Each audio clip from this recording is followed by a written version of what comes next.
Hello and welcome to the latest reading from the FPL Affairs Book FC playlist, the playlist that strips FPL back to help address those decisions that keep us awake at night. In our final reading from Matt Whelan's book FPL Obsessed Tips for Success, we focus on his pre-season golden rule, adapted by ourselves to suit the 25-26 season pricing. We then summarise his three other golden rules, which are more relevant after the game weeks have started. Anyway, before we get started, don't forget to like the video, subscribe to the channel for all our content, and ring the bell to be notified each time we release new content. Anyway, enough of my small talk, let's get cracking. And there's Mo Salah. There goes Haaland. He's on his way again. He's hungry. He's scored. Ice cold precision from Palmer. Kayo Saka. That is a diamond of a goal. FPL Obsessed Tips for Success in Fantasy Premier League, written by Matt Whelan. Pre-season golden rule. Set up your game week 1 squad to cover all price points in each position and leave at least 0.5 million in the bank. As discussed, a good start in FPL is key to a good finish, and a good game week 1 squad is key to a good start. The beginning of the season, however, is one of the most turbulent periods, and there are few FPL managers, even amongst the most successful, who do not spend the first quarter of the season putting out fires and adapting to unexpected changes. No matter how much research you do, how much sense your squad makes on the basis of last season's performances, or what you have witnessed in pre-season, you cannot get inside the heads of the real-life Premier League managers. In addition, the summer break can disrupt a good run of form. In the 1920 season, a great many managers set up their initial squad to contain at least 2, and often 3, Bournemouth players, and with good reason. During the 18-19 season, Bournemouth's attacking prowess was surprisingly good. Even in defeat, Bournemouth would scrap away to get goals. The trio of King, Wilson and Fraser offered tremendous value. In the subsequent season, Bournemouth couldn't get out of the starting blocks and were eventually relegated to the Championship. In life, the best predictor of future performance is past performance. And so it is with FPL. That does not always mean that history will repeat itself. FPL managers are often taken by surprise as to how a season begins. Sometimes a team which you had written off performs well from the very beginning, and vice versa.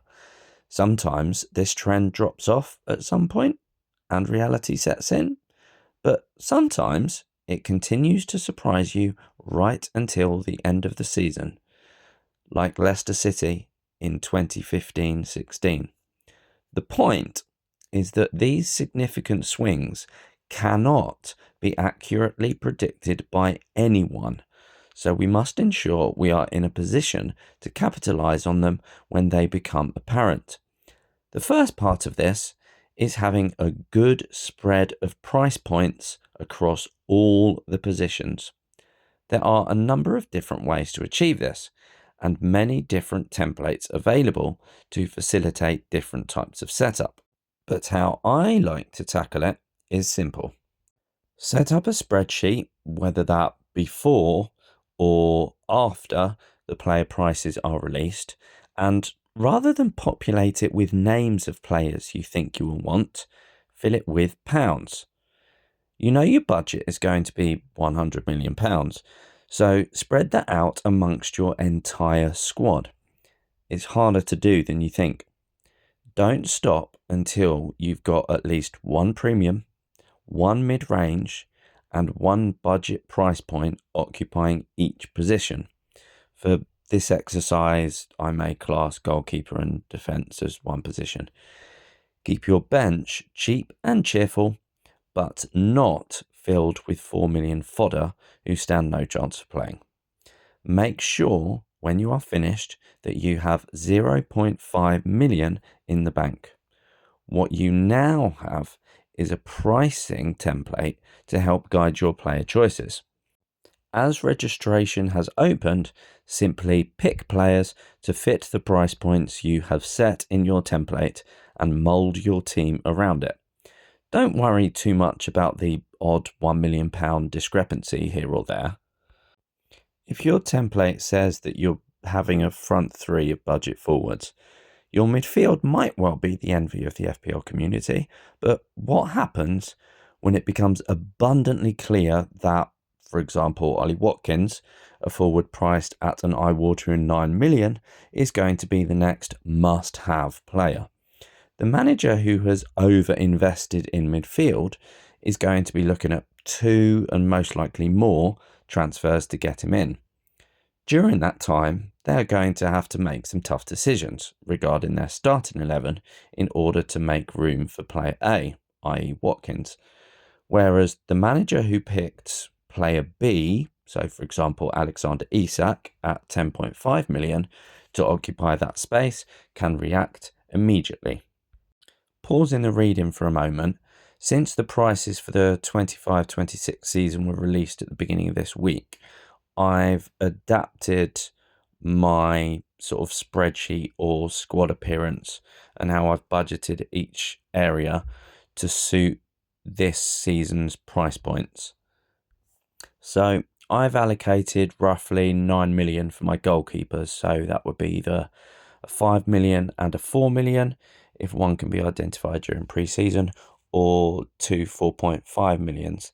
If I'm not happy with the rotations of those keepers, I might at a push go for a 5 mil and a 4.5, but that's unlikely, I would say.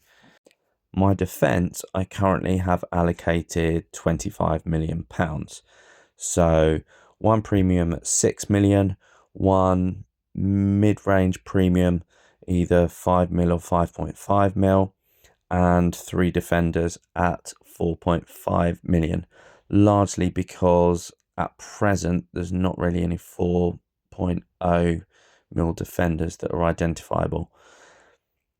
In midfield, I've got, also down as Mo Salah, which unfortunately was 1 million more than I was predicting at 14.5.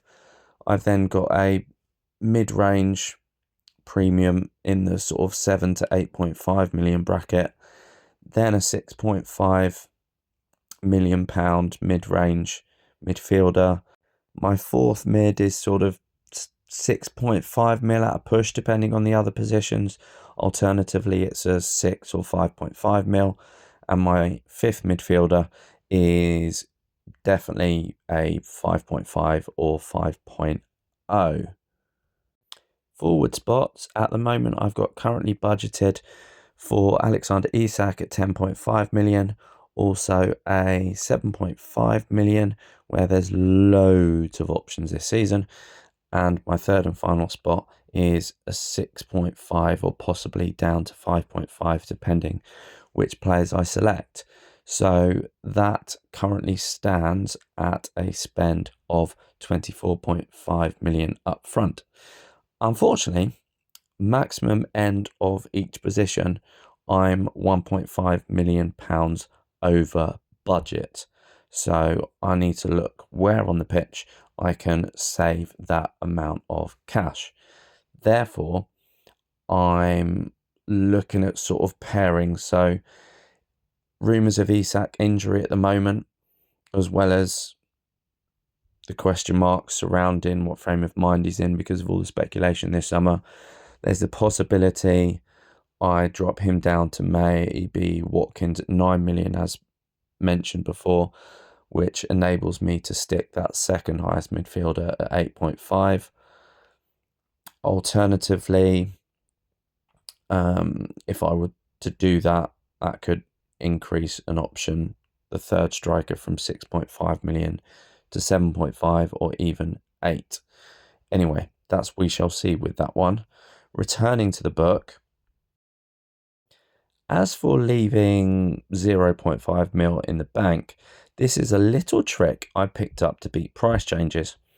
Previously, I always felt I had to maximise my squad potential by investing every last drop of cash from the budget across the 15 slots. I mean, why would anyone waste money? Here's why. I've repeatedly highlighted that the beginning of any season is one of the most volatile periods, and the same is true for player price changes. As FPL managers run around like headless chickens trying to correct all their squad issues, they do so with a very limited data set. Over the course of a season, a large number of viable transfer options present themselves. However, early on in the season, this is usually narrowed down to a few clear choices, and everyone flocks to bring these players in. This causes sharp price changes as managers offload their blanking assets to bring those top scorers in. In addition, all players are initially priced as a multiple of 0.5. You never get any players who were initially priced as 10.3 million. This happens over time with the 0.1 increments. What this effectively means to someone who has spent all of their budget is that 0.1 million price change is the practical equivalent of a 0.5 price change. So using this season's prices, say for example, hypothetically, you're blown away by Dominic Solanke, 7.5 million, and you don't own him, and he scores a brace at the weekend, and you're underwhelmed by popular asset João Pedro, also 7.5 million, and you do own him, but he blanked or maybe was benched, then you may well want to make that switch to Solanke. The problem is, others will have spotted Solanke too, and if enough people transfer him in, his price will go up by 0.1 million very quickly. Straight away, you're in trouble because you have no money in the bank. Now, you have to make other changes, which are potentially suboptimal in order to bring in Solanke. In addition, the chances are you are going to have to take a points hit to do this, or do it over 2 game weeks, in which you must continue to be a non-owner of the asset you've targeted. Now, replay this scenario if you had kept 0.5 mil in the bank. The combination of having a good distribution of price points across your entire squad and a sneaky 500,000 in your back pocket served me well in the 2021 season, and I really wish I had been doing this for much longer. It's also good from a psychological point of view, being able to jump on a bandwagon without having to rip your team apart in the early stages of the season. Now, if you are anything like me, you'll be pretty exhausted by now and will be practically begging for the season to start, just so you can have a rest from the endless variations of player combinations which have been haunting your dreams for the last few weeks. But you know, as well as I do, that the emotional roller coaster is just about to begin. So strap yourselves in because the season is upon us. Right, okay. So since I first read this chapter and before the game dropped and the player prices were released, I made up my own, as in the book, not quite spreadsheet, but spread budgeted across the positions, different price points, and how much budget for each part. I then looked back at that and adapted that once the player price points had been released, and then started fitting in players. I started with the first names. As a Newcastle fan, unsurprisingly, Isak was first on the list, along with Salah, and then I built around that. As I said, when speaking about that spread, I was initially 1.5 million over budget, and my first look at player combos ended up my second midfielder as an additional 6.5 mil in order to afford Isak. The budget I had for the forwards was quite nice because that didn't really need to change. I just dropped down the as Isak was 10.5 mil rather than 11. That half a mil, I was able to increase the third forward spot from 6 to 6.5. So my initial draft has got on Isak, Bowen, which was half a mil over my current plan for 7.5. So that I need to reflect on. And Danny Welbeck as the third forward at 6.5. And I think with the change of rules with the defensive contributions, after I filled out the midfield and looked at the price points, I actually realised that I had Mo Salah and the other four were all players that played in a way that they would benefit from those defensive contributions. So I'm now looking at player combos as to where I can perhaps save a bit of cash to increase the money in my midfield, so I've got a bit more attacking creativity and less players involved in the defensive contribution side of things. So Isak's situation, I could raise money by dropping him down to Ollie Watkins, so there's a 1.5 million saving that could go on to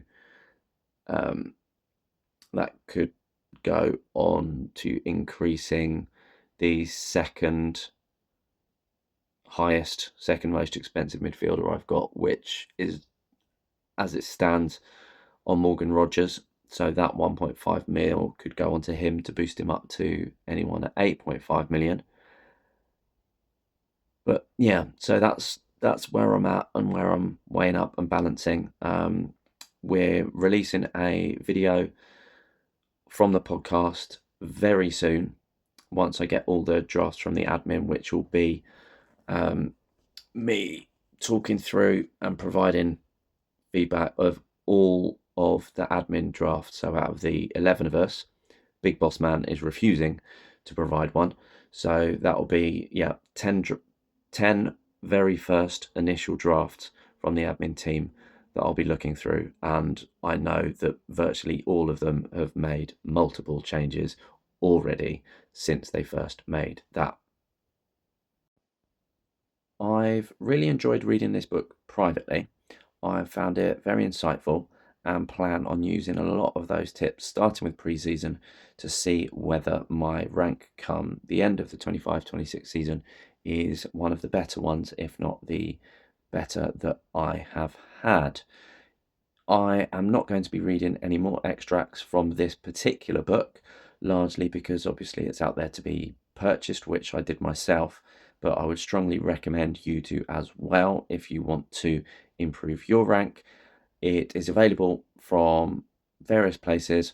I got it from Amazon, which has it available in a range of formats, so whether that ebook, audiobook, or old school paper copy, where it is at various different prices. The link to that I have put in the description below. Now, before we finish, Matt Whelan has got 3 other golden rules which he follows, but they are more relevant to once the game weeks have actually started. So I am going to give a very quick summary of those before there's the how to get in touch with us and so on. Golden rule number 2, and last season's co-host Jack will absolutely love this one when he hears it. Do not take point hits unless it is absolutely necessary to do so. Now, I know this golden rule will be a controversial one, but I loathe point hits. I really do.